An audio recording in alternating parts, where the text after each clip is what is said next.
Cum arăta casa în care locuiați? Un apartament cu 2 camere. Stăteați 4 inși într-un apartament cu 2 camere. Da. Cum dormeați? Eu cu fratele meu într-un recamier, ăla care se trăgea. Da, și mama cu tata. Bănuiesc că au fost foarte multe certuri și scandaluri în casă din ce îmi povestești.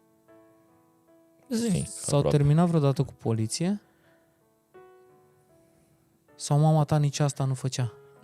S-a terminat de vreo 2 ori, cred că a chemat mama poliția, tot. Când era prea mult. Da, exact.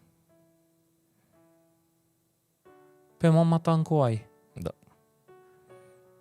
E bine? E foarte bine. Da. Ai grijă de ea? Da. Cât se poate. Ea, ca o mamă, nu prea acceptă.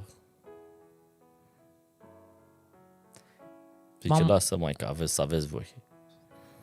Mama ta este icoana ta?